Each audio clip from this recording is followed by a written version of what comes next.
이렇게 질문하는 분들이 있어요. 목사님은 성경 가운데서 모르는 것이 하나도 없으시지요? 그리고는 저를 많이 쳐다보면서 부럽다는 표정을 짓는 분들이 계십니다. 그래서 제가 대답을 하죠. 제가 모르는 성경도 너무 많아요 하면은 약간 이상하다 하는 눈치를 보입니다. 아마 그런 분들에게는 목사가 워낙 강단에서 설교를 유창하게 하니까 성경에 대해서만은 보통 한 줄로 아나 봐요. 그런데 사실 목사가 그렇게 성경에 대해서 보통 한 것처럼 보이는 것은 자기가 아는 성경 말씀만 들고 나오기 때문에 그렇습니다. 아마 모르는 것까지 다 들고 나오라고 하면 죽을 써도 보통 죽을 쓰지 않을 거예요. 성경은 하나님께서 우리에게 알려주기 위해서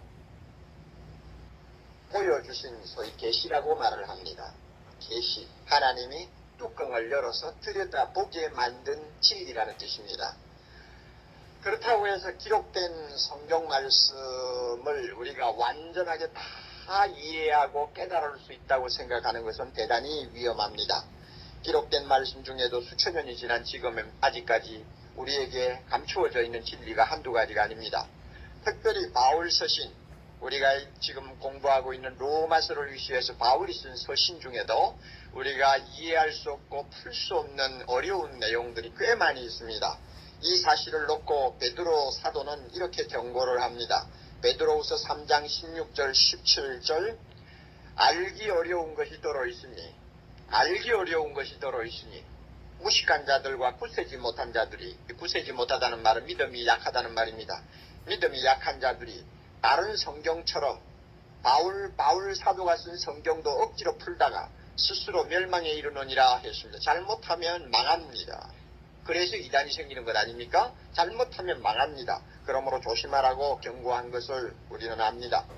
오늘 우리가 읽은 이 본문, 특별히 25절 26절의 말씀도 성경 가운데서 우리가 완전하게 풀어서 이해할 수 없는 내용 가운데 하나가 아닌가 제가 생각을 합니다. 이 25절 26절을 가지고 설교자가 설교를 하려고 할 때는 두 가지 중에 하나를 택할 수밖에 없을 경우가 많이 있습니다. 자기가 그저 믿는 대로 이것만이 옳은 해석이요 하고 독선적인 설교를 하든지, 아니면은 잘 모르니까 그냥 적당히 얼버무리고 넘어가는 이런 방향으로 태도를 취하게 됩니다. 제가 볼 때는 너무 독선을 하는 것도 바람직하지 않고, 너무 또 잘 모른다고 해서 깊이 하는 것도 바람직하지 않다고 생각합니다.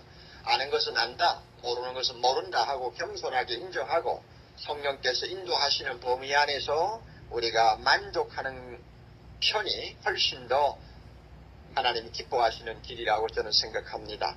그런 의미에서 저는 오늘 이 본문을 가지고 저 자신이 이렇게 믿는다 하는 방향으로 설교하기보다는 여러분들이 들으면서 이 본문에 대한 전반적인 이해를 할 수 있는 이런 방향으로 말씀을 드리려고 합니다.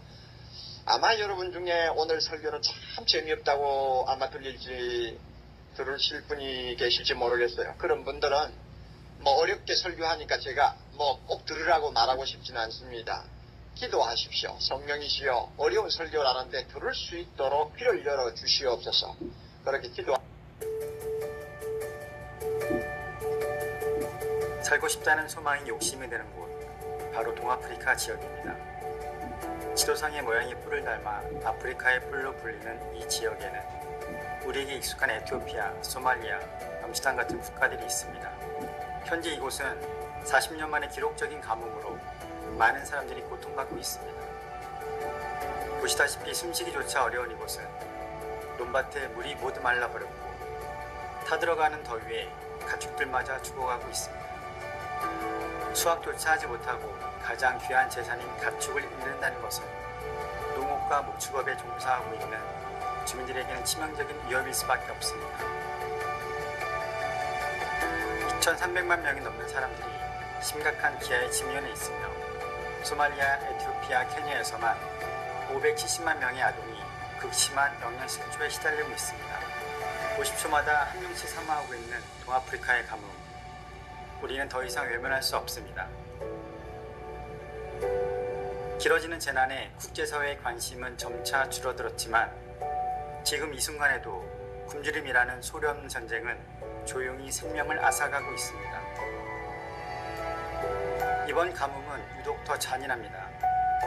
지난 몇 년간 코로나19로 식량 공급망에 차질이 생겼을 뿐만 아니라 거대한 메뚜기떼 습격으로 그나마 남아있던 농작물도 피해를 입었습니다. 엎친 데 덮친 격으로 러시아의 우크라이나 침공으로 인해 아프리카 진밀의 주식인 밀가루 가격마저 폭등했습니다. 동아프리카를 비롯한 세계 많은 나라들의 밀 공급을 우크라이나가 차지하고 있기 때문입니다. 특히 소말리아는 밀 공급의 90%를 우크라이나에 의존하고 있어서 피해를 고스란히 받고 있는 상황입니다. 컨선 월드와이드는 사상 최악의 가뭄으로 심각한 기아에 직면한 동아프리카 지역 사람들을 지원하고 있습니다. 하지만 더 많은 생명을 살리기 위해서 여러분의 관심과 도움이 반드시 필요합니다. 가뭄이 더 이상의 생명을 앗아가지 않도록 오늘 컨선 월드와이드와 함께 해주세요.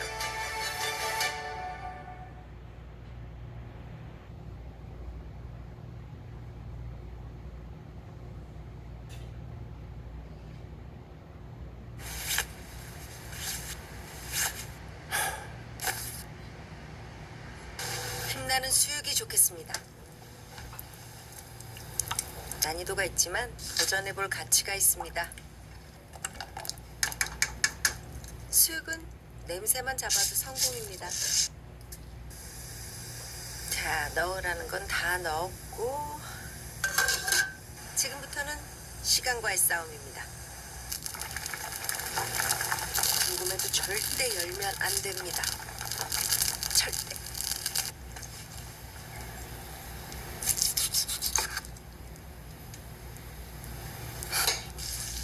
오늘의 집밥 돼지 수육 구이.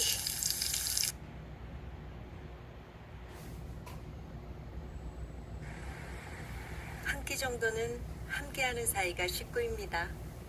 KCC 건설 스위트.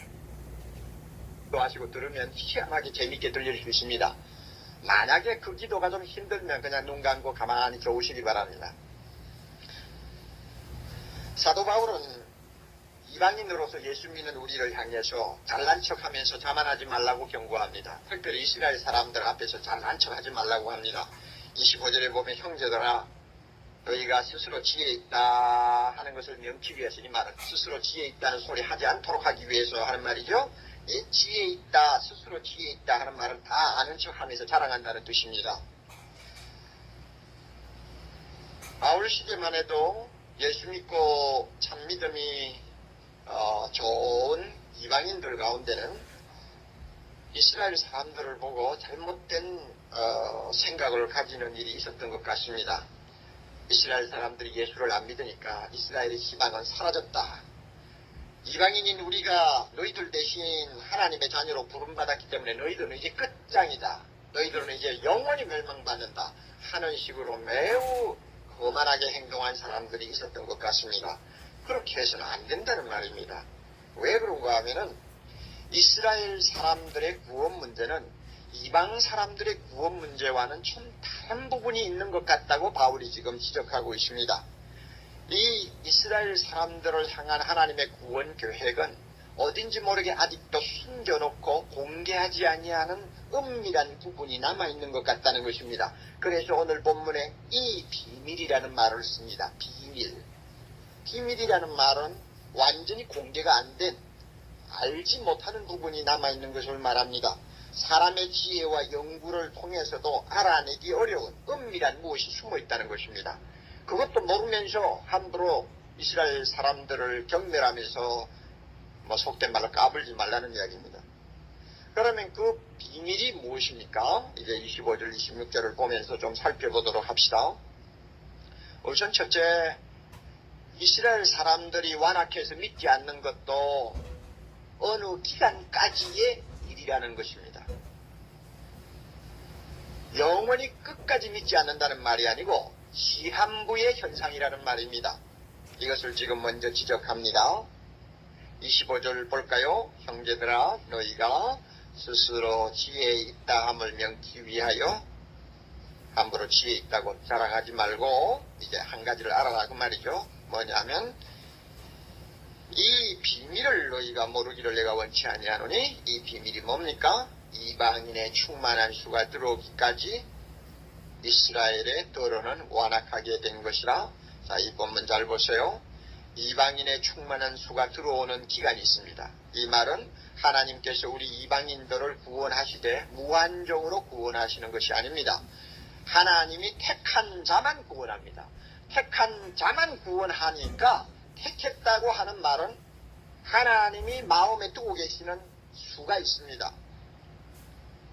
예를 들면은 100만 명이면 100만 명, 아니면은 10억이면 10억, 하나님께서 안중에 계획하고 있는 수가 있단 말입니다. 이 수가 다 찰 때까지 이방 사람들을 예수 믿도록 합니다. 지금이 바로 그런 때입니다. 예수님의 비유에 의하면 잔치자리가 다 차기까지 사람들을 데려오는 것입니다. 잔치자리가 차는 날이 와요. 주인이 이만하면 됐다, 더 이상 데리고 오지 말라 하는 때가 온단 말입니다. 그때가 언제냐? 이방인의 수가 차는 때입니다. 여기에서 여러분이 꼭 한 가지 기억하십시오. 예수 믿는 것이 마냥 그냥 항상 기회로 남아있다고 착각하지 마십시오. 언젠가 하나님께서 됐다 하는 날에는 닫아버립니다. 닫아버리면 이방인 된 우리도 예수 믿고 싶어도 절대 믿을 수가 없습니다. 때가 와요. 이방인의 충만한 수가 다 하나님 나라에 들어오기까지 때가 있어요. 그때까지 이스라엘 사람들은 어떻게 됩니까? 안 믿는다 그 말입니다. 더러는 완악하게 된다. 그러면 어떤 사람은 개인적으로 믿고 돌아오기도 합니다. 그러나 이스라엘 사람 전체를 놓고 볼 때는 안 믿는다 그 말입니다. 그러니 이스라엘 백성들이 완악하는 것은, 완악해서 예수 안 믿는 것은 한정된 기간 안의 사건이요, 영원히 그렇게 되지는 않는다는 것을 여기서 이야기합니다. 우리는 이스라엘이 정확하게 언제까지 완악하게 될지 모릅니다. 다시 말하면 이방인의 수가 언제까지 완전히 찰지 모릅니다. 때를 정확하게 몰라요. 그렇지만 이방인의 수가 다 찰 때까지는 이스라엘 백성이 안 믿을 것은 사실입니다. 그리고 그 기간 중에 더러는 개인적으로 예수를 믿겠지만은 일반적으로는 믿지 않습니다. 그러나 우리가 추측하기로는 예수님이 재림하시기 바로 직전까지가 아닐까, 또 예수님이 재림하시는 그 순간까지가 아닐까, 이렇게 추측은 합니다. 그러나 우리는 모릅니다. 어느 때까지냐, 어느 때까지 안 믿을 것이냐 잘 몰라요. 또 이방인 중에서 구원받는 자의 총수가 몇 명이냐, 그것도 우리가 모릅니다. 몰라요. 충만한 수, 이것은 하나님에게만, 하나님의 마음에만 있는 수입니다. 우리는 몰라요. 성경 어디를 보아도 그것을 가르치는 데가 없습니다. 고로 이것은 하나님의 비밀입니다. 하나님의 비밀이 남아있는데 우리가 잘 모르면서 아직 믿지 아니하는 이스라엘 사람들을 보고 자랑해서는 안 됩니다. 또 하나 문제가 있습니다. 26절. 언제든 출출할 땐 아몬드 브리즈 30kcal 가볍고 든든하게. 그리하여 온 이스라엘이 구원을 얻으리라 그랬죠. 그리하여 온 이스라엘이 구원을 얻는다. 이게 무슨 말씀인가? 이스라엘이 이제 어느 때가 되면 그때까지만 안 믿다가 드디어 믿게 되는데, 그렇죠? 믿게 되는데, 이방인의 수가 차는 그날까지는 안 믿다가 그 다음부터는 믿게 되는데, 여기 보면은 온 이스라엘이 구원받는다고 했으니까 이것은 전 국가적으로 예수를 믿는 대종 사건이 일어난다는 말인가, 아니면은 개인적으로 믿는 것을 말하는 것인가? 이것이 이제 굉장히 어려운 문제입니다. 하나님 이 부분에 대해서 명확하게 설명을 안 하고 계십니다. 그래서 성경을 해석하시는 학자들 가운데는 한 7가지 정도의 견해를 가지고 서로 자기 견해가 옳다고 주장을 합니다. 그 가운데서 가장 중요한 건 3가지만 간단하게 먼저 소개합니다. 온 이스라엘이 구원받는다. 무슨 뜻이냐? 먼저 해석은 이것을 영적으로 해석하는 것입니다. 신약시대 이스라엘이라고 하는 것은 아브라함의 혈통을 타고난 핏줄을 받은 사람들을 의미하지 않는다. 지금 저 팔레스타인에 살고 있는 그런 사람들을 이야기하는 것이 아니고 신약시대 이스라엘이라고 하는 것은 예수 믿고 구원받은 하나님의 백성 전부를 이야기한다. 그러므로 유대인이든 뭐 이방인이든 한국 사람이든 뭐 그다음 미국 사람이든 상관없이 예수 믿은 사람은 다 이스라엘이니까 여기에서 온 이스라엘이 구원받는다는 말은 예수 믿는 사람 전부가 구원받는다는 의미다 하고 해석하는 것입니다. 이해했습니까 여러분? 이걸 영적으로 해석하는 견해입니다. 그러나 이 해석의 문제점이 하나 있습니다. 우리가 9장부터 이스라엘 백성의 구원 문제를 사도 바울이 다루고 오는 것을 지금까지 보아왔습니다. 그런데 9장부터 이스라엘이라고 하는 이름이 나올 때마다 어떤 의미로 사용했느냐, 영적으로 사용했느냐, 아니면은 아브라함의 혈통을 진짜 타고난 이스라엘 사람들을 놓고 말했느냐 할 때 어느 쪽입니까? 혈통을 타고난 사람들을 지금까지 이야기해왔습니다. 영적으로 말하지 않았어요. 그런데 갑자기 26절에 와가지고는 이스라엘이라는 말이 영적으로 바뀐다. 이렇게 해석하는 것은 어딘지 모르게 좀 자연스럽지를 못하고 어색합니다.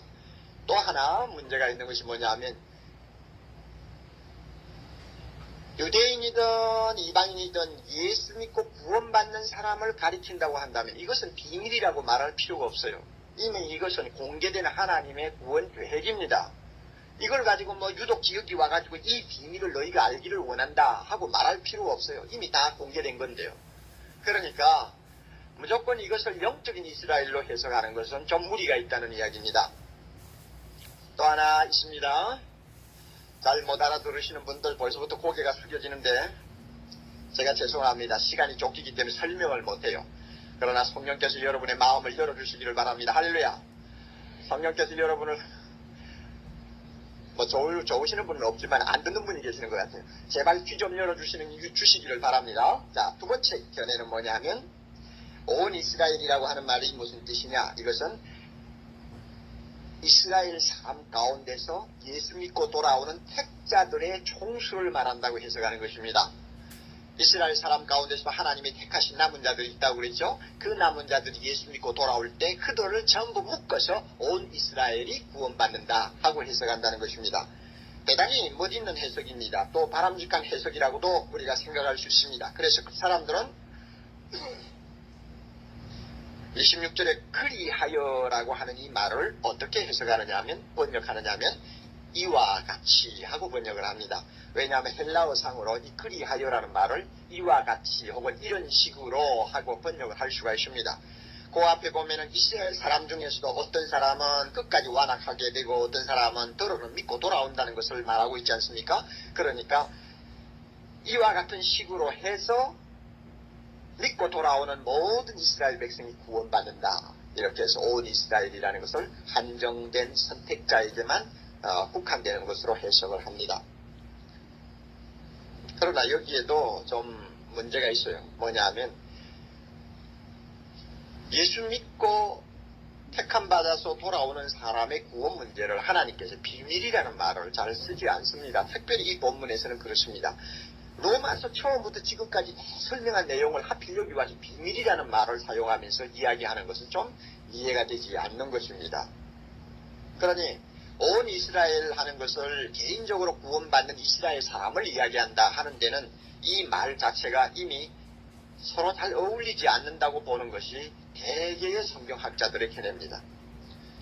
또 하나 해석을 제가 소개해 드리겠습니다. 이것은 글자 그대로 온 이스라엘 전 국민을 가르칩니다. 국가적으로 모든 이스라엘 백성이 회개하고 돌아오는 사건을 가르치는 것으로 해석하는 것입니다.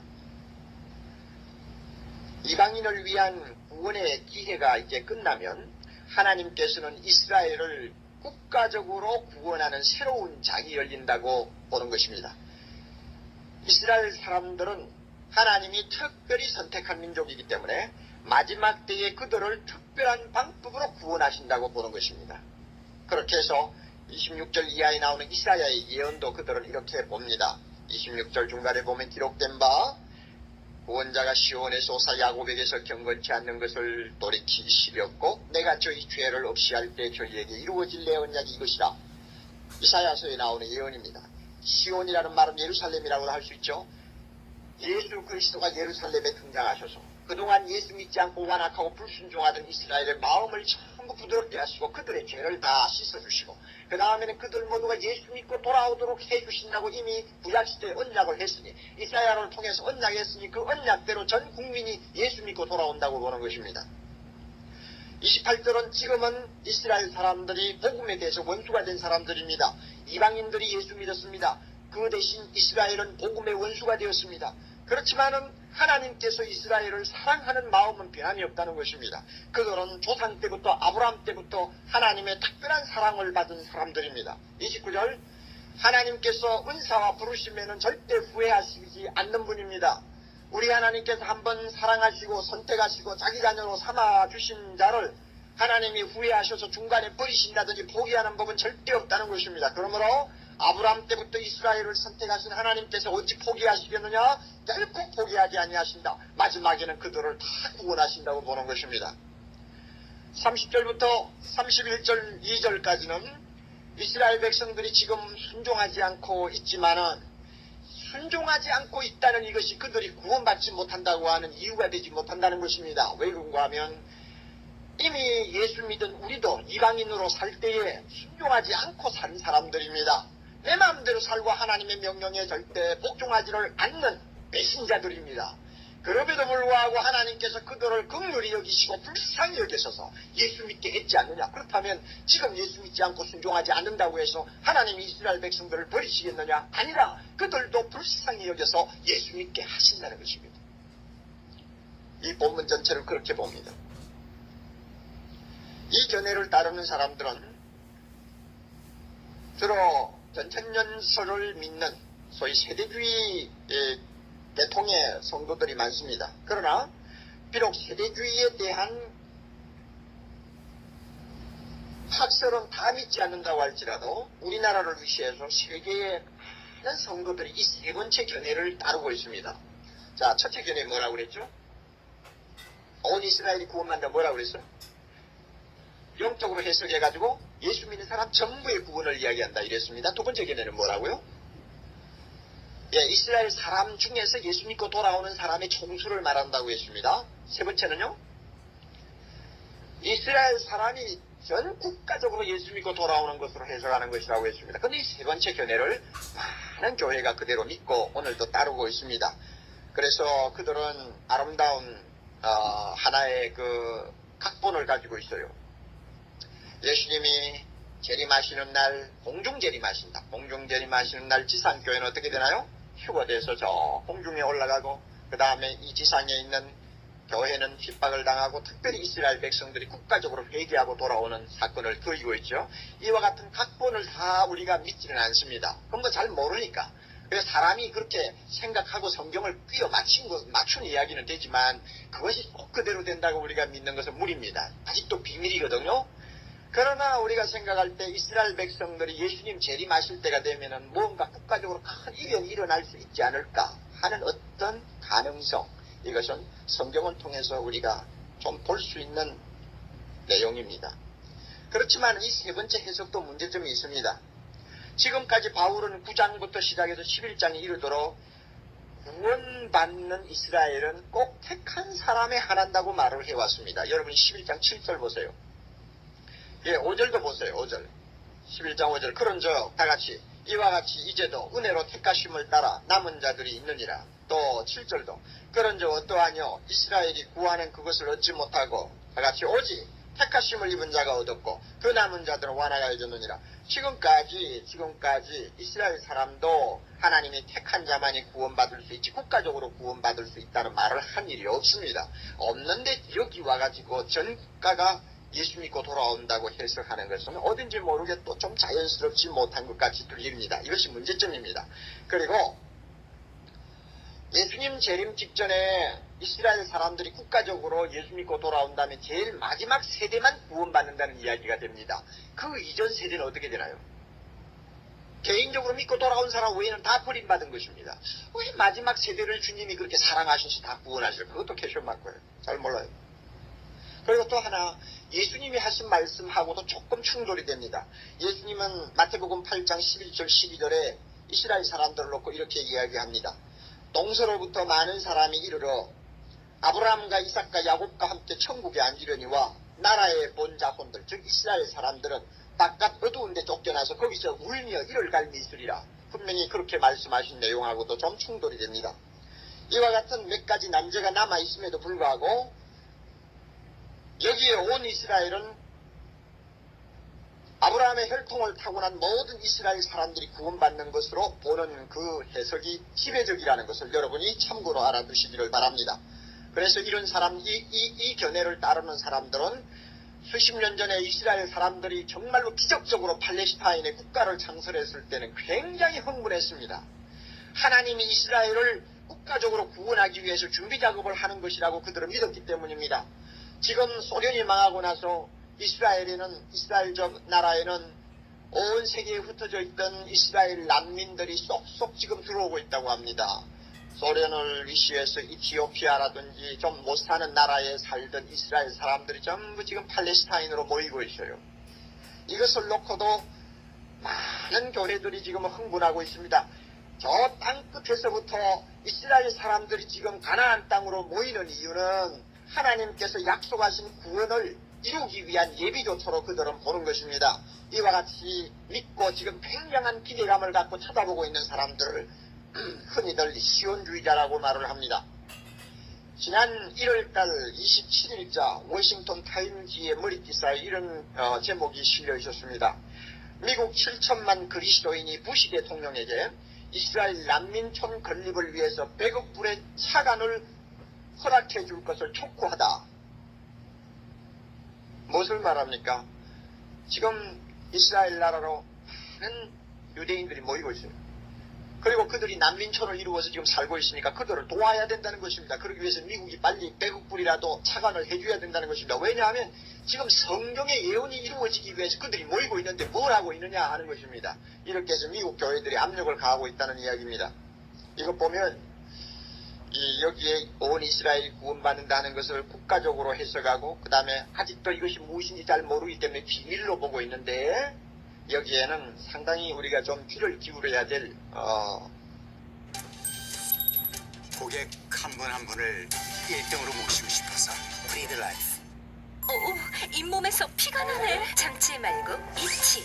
잇몸 관리로 시작. 타당성이 또 어떤 면에 가능성이 들어있다고 볼 수도 있습니다. 그렇지만 최근에 들어서 이 시온주의자들에게도 변화가 좀 일어나고 있습니다. 자, 성가대 시온주의자가 뭐라고 그랬죠?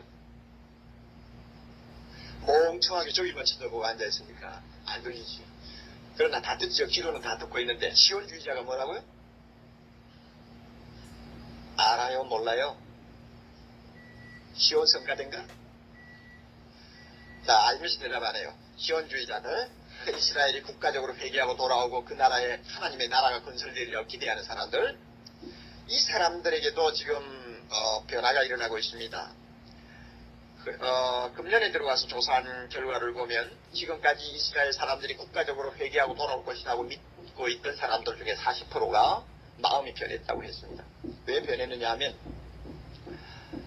여러분들이 잘 아시는 바와 같이 이스라엘이 지금 저 중동에 자리를 잡고 나서 그 주변에 있는 국가들이 얼마나 피를 보고 있습니까?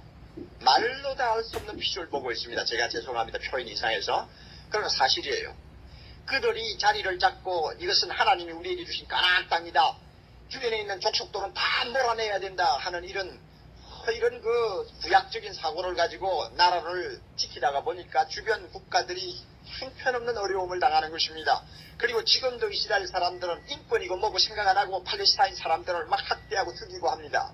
이것을 보고 과연 저것이 성경적이냐? 하나님이 이스라엘 사람들에게 과연 특혜를 주어서 저렇게 하도록 내버려 두셨느냐? 그들이 나중에 정말로 국가적으로 구원받기 위해서 그 주변에 있는 나라 모든 주변의 아랍 사람들은 저렇게 어려움을 당해야 마땅하냐? 여호수아가 가나안으로 진격에 들어갔을 때 하나님께서 여호수아와 이스라엘 사람들에게 명령했습니다. 가나안에 들어가면 가나안에 남아있는 7족속을 어떻게 하라고 했나요? 씹어 남기지 말고 다 침멸하라고 했죠? 왜냐하면 그 땅은 너희에게 준 땅이니까 너희가 차지해야 된다고 했습니다. 지금도 그러면 이스라엘 사람들이 가나안 땅에서 그와 같은 생각을 가지고 주변 국가들을 학대하는 것이 성경적이냐? 또 팔레스타인 사람들이나 아랍 사람들 중에 예수 믿고 돌아오는 사람들이 많은데 하나님이 그들은 그냥 이스라엘 사람에 비해서는 아무것도 아닌 것처럼 취급하고 이스라엘 사람만 끝까지 우대해서 구원하실 것이냐? 알 수가 없는 이야기예요. 거기에 회의를 갖기 시작해서 40% 이상 되는 사람들이 지금까지 가졌던 자기의 신앙을 포기했다고 하는 기록을 보았습니다. 이와 같이 여러 가지 난제가 있음에도 불구하고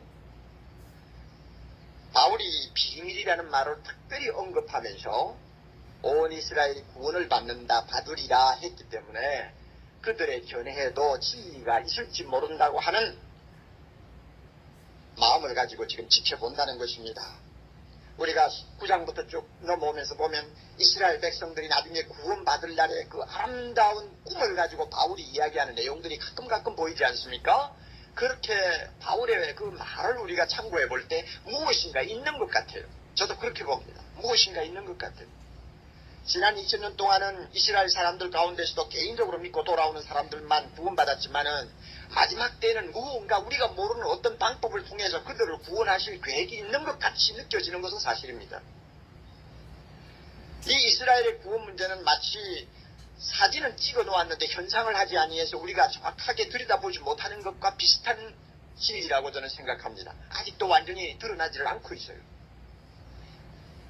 제가 이미 말씀드렸죠. 언제까지 이스라엘이 완악해질 것이냐, 언제까지냐, 우리는 때를 정하지 못하는 거 사실이고 이방인의 충족한 수가 몇 명이냐도 모르죠. 또 이스라엘이 돌아오는 것이 국가적이냐 개인적이냐 하는 것도 정확하게 우리가 선을 끌 수 없는 어려움이 있습니다.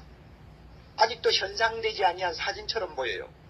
그러나 우리는 확실히 말하기 어렵다 할지라도 이 정도로 만족하는 것으로 감사해야 합니다. 잘못되었다거나 잘 모르니 불행하다거나 부끄러워할 필요가 전혀 없습니다. 그 이유가 무엇인지 압니까? 33절 이하의 말씀 때문에 그렇습니다.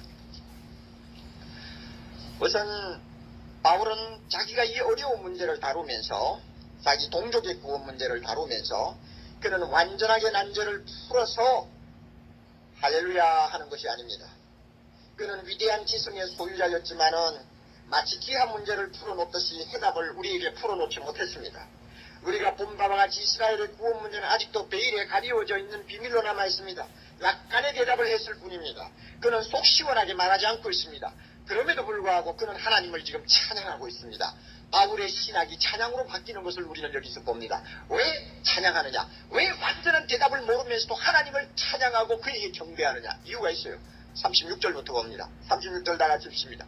이는 만물이 주에게서 나오고 주로 말미암고 주에게로 돌아감이라. 영광이 그에게 세세히 있으리로다. 아멘. 하나님이 누구신가를 바울은 알고 믿었기 때문입니다. 여기서 만물이 주에게서 나오고 이 말은 하나님이 창조자 되신다 하는 이야기입니다. 하나님이 만물을 만드셨어요. 또 주로 말미암고 하는 말은 하나님께서 이 만물을 보존하신다는 이야기입니다. 하나님이 손에 꽉 쥐고 보존하고 계세요. 모든 세상 되어가는 것이 전부 하나님의 섭리 안에 지금 움직이고 있어요. 이게 주로 말미암고입니다. 그리고 주에게로 돌아갑니다. 이 만물의 종말은 하나님에게로 돌아갑니다. 다시 말하면 우주의 목적이 하나님이라는 뜻입니다. 얼마나 대단합니까? 하나님이야말로 알파와 오메가입니다. 하나님 안에 모든 우주가 들어있고 하나님 안에 모든 세계 역사의 문제들이 다 들어있습니다. 그러므로 그 광대하시고 놀라우시고 지혜로우신 하나님을 바울이 마음에 두고 생각할 때 자기가 좀 풀지 못하는 문제가 있어도 아직도 밝혀지지 못한 비밀이 있다고 해도 그것이 문제가 안 된다는 것입니다. 부서를 던지고 하나님 앞에 무릎 꿇고 하나님 앞에 찬양하고 싶은 마음이 그 가슴 속에서 끌어올랐던 것입니다. 바울이 무엇이라고 찬양합니까? 33절 깊도다. 다같이 깊도다. 하나님의 지혜와 지식에 부요하며 그의 판단은 측량치 못할 것이며 그의 길은 찾지 못할 것이로다. 할렐루야. 그의 지혜와 지식은 부요하고 그 부요의 깊이는 아무도 들여다볼 수가 없습니다. 그 깊은 지혜로부터 나온 그의 판단을 누가 다 헤아리며 그의 길을 누가 끝까지 추적할 수가 있습니까? 아무도 못합니다. 그러므로 모르는 것이 있는 것은 너무나 당연합니다. 하나님의 마음에서 나온 진리일진데 하나님이 선명하게 보여주기 전에는 우리는 모르는 것이 당연한 것입니다. 비밀이 무엇입니까? 신비라는 뜻 아닙니까? 영어로 신비라는 뜻입니다. 신비로움이 그 진리 안에 있는 이상 우리는 모르는 것이 당연한 것입니다. 왜 신비스럽습니까? 하나님의 그 광대하신 품속에 아직도 있는 진리이기 때문에 잘 모르는 것입니다. 때가 되면 밝혀지겠죠. 그때까지는 우리는 모르는 것이 정상이에요. 그러므로 34절에 이렇게 이야기합니다. 누가 주의 마음을 알았느냐? 누가 그의 모사가 되었느냐? 여러분, 그렇지 않습니까? 누가 감히 하나님의 마음을 안다고 떠버릴 수 있습니까? 누가 하나님의 의논 상대가 될 수가 있습니까? 누가 하나님과 하고 마주 앉아서 의논할 수 있는 자격이 있습니까? 능력이 있습니까? 지혜가 있습니까? 아무도 없어요. 35절, 누가 주께 먼저 드려서 갚으심을 받겠느냐? 그렇지 않습니까? 누가 하나님의 마음에 충족할 만큼 무엇인가 드려서 하나님을 기쁘게 하고 인정받을 사람이 있습니까? 내가 아무리 지혜롭다고 해도 내 지혜를 가지고 하나님의 인정을 받을 수 있습니까? 아무도 받을 수가 없어요. 그러므로 바울과 같은 위대한 사람도 어려운 문제를 생각하고 성령의 인도함을 받아 글을 쓰다가 다 풀지 못하고 손을 놓고 깊도다 하나님의 지혜와 지식에 부요하며 하고 찬송하는 사람으로 바뀌었습니다. 다 알아서 완전히 풀어서 찬송하느냐? 아니요. 모르기 때문에 찬양하는 것입니다. 왜 모르는 것을 찬양합니까? 자기가 모르는 것, 자기에게 있어서 신비스럽게 보이는 것이 만유의 주가 되시고 만유의 목적이 되신 하나님의 손안에 있다는 것을 믿기 때문입니다. 그것이 인간의 손에 있다면 찬양할 수가 없죠. 그러나 성실하시고 자비로우신 하나님의 손안에 내가 알지 못하는 모든 비밀도 다 들어있다는 것을 믿을 때 내가 모르지만 주 하나님을 찬양하지 아니할 수 없다는 것이 바울의 심정인 것입니다. 우리도 그와 같은 사람이 되어야 합니다.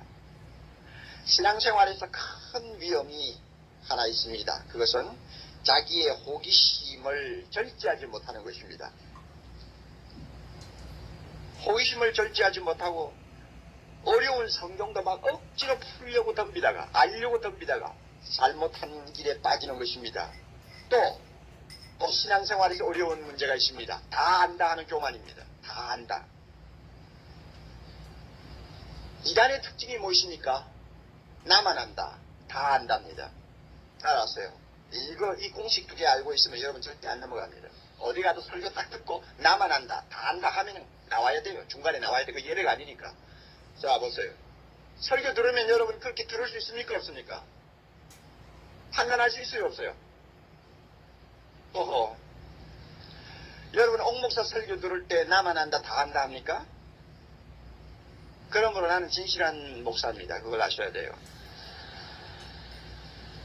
이단에 가면요, 나만 안다, 다 안답니다. 벌써 그런 끼가 보이면 일어나서 나와야 돼요. 앉아있으면 바보예요, 그거는. 신유의 은사를 받은 분들이 가끔 있지 않습니까? 하나님이 병 고치는 은사를 주신 분들이 참 가끔 훌륭한 사람들이 많아요. 그 사람을 놓고 우리가 테스트할 수 있는 방법이 있습니다. 이 병이 나을 수 있을까요? 하고 물어보세요. 그러면 예, 꼭 낫습니다. 그 다음에 언제쯤 나을 것 같습니까? 2주면은 끝납니다. 2주면 끝나요. 여러분 진짜입니까? 가짜입니까? 옳습니다. 가짜예요. 지가 뭔데 다 합니까? 자기는 하나님의 손에 쓰임받는 도구에 지나지 않습니다.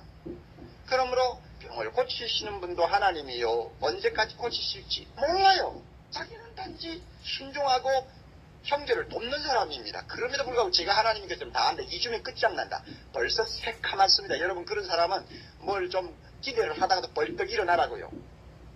또 어떤 사람은 이렇게 대답할 것입니다. 제가 뭐 압니까? 하나님이 고쳐주셔야 고치지요. 언제쯤 나을까요? 모르겠어요. 그죠?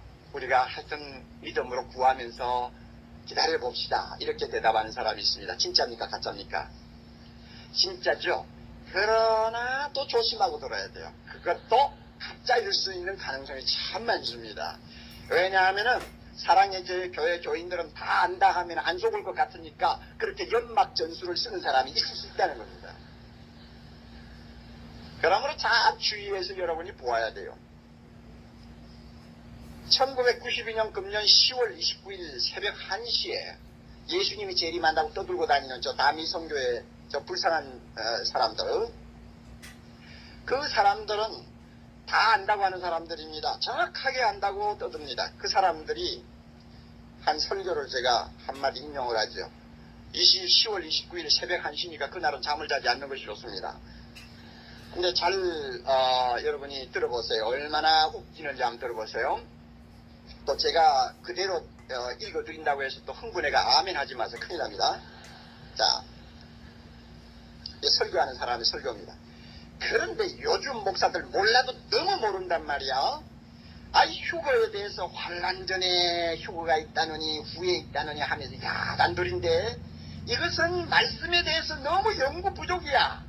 공부하는 방법을 모르는 모양이야.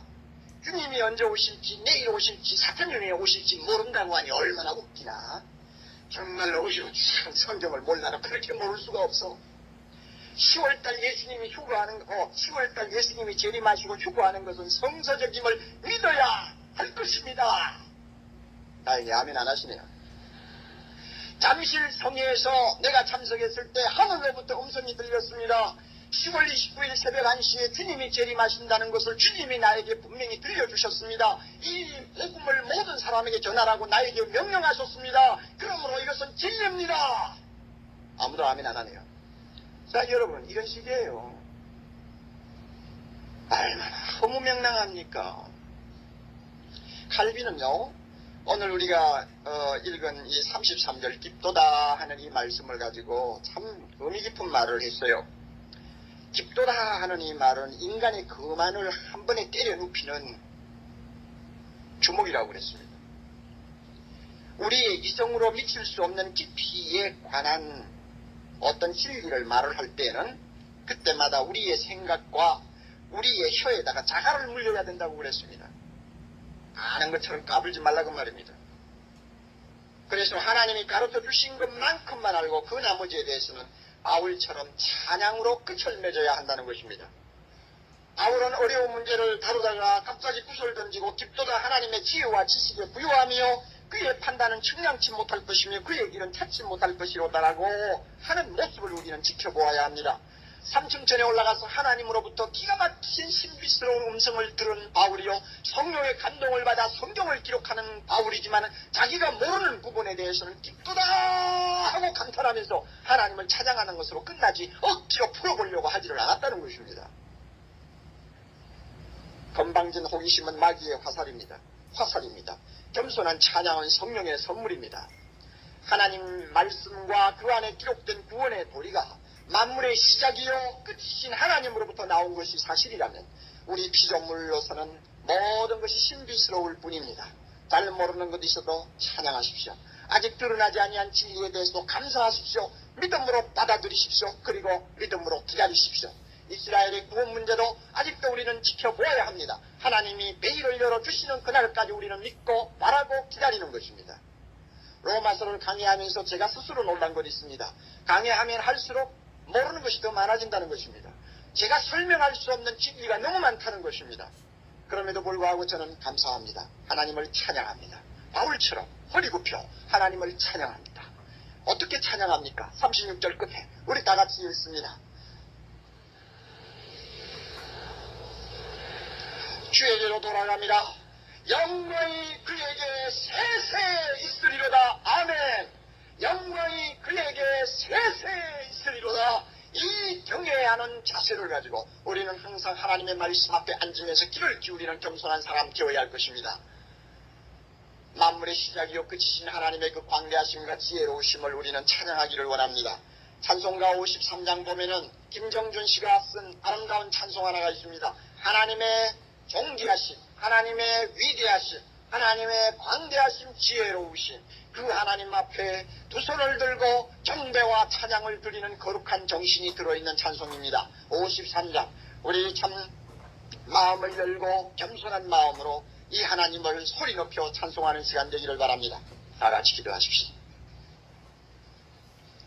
이스라엘의 구원 문제를 우리가 최종적으로 완전하게 설명하지도 못하며 알지도 못하지만 바울처럼 이 비밀을 앞에 놓고 하나님 앞에 경배와 찬양을 드릴 수 있는 믿음 주신 거 감사하옵나이다. 하나님 아버지, 이스라엘 구원 문제만 아닙니다. 우리 자신의 구원 문제에 대해서도 우리가 풀지 못하는 난제가 얼마나 많습니까? 왜 하나님이 나 같은 거 선택해 주시는지 우리는 100번 생각해도 답을 얻지 못하는 사람들입니다. 우리 하나님께서 우리를 위하여 영원한 나라 준비하신 거 생각하면 도무지 있을 수 없는 일이 있는 것처럼 느껴질 때가 많이 있습니다. 아버지 하나님, 오늘도 죄를 범하기도 하고 어떤 때는 주의 마음을 상하기도 하지만 하나님께서 끝까지 나를 사랑하사 변함이 없는 마음으로 붙들어 주시는 것도 우리는 설명할 수 없는 난제입니다. 이와 같은 말할 수 없는 진리를 앞에 놓고 바울처럼 무릎 꿇고 우리 하나님 앞에 경배와 찬양을 드리게 하심을 감사합니다. 그 지혜와 지식에 부여하신 하나님 앞에 항상 겸손하게 하옵소서. 만물이 주에게로부터 나오고 주로 말미암고 주에게로 돌아가는 것을 알진대 바울처럼 경배와 찬양을 영원토록 하나님에게만 돌리기를 원하는 겸손한 하나님의 백성 되게 하옵소서. 예수님 이름으로 기도드리옵나이다.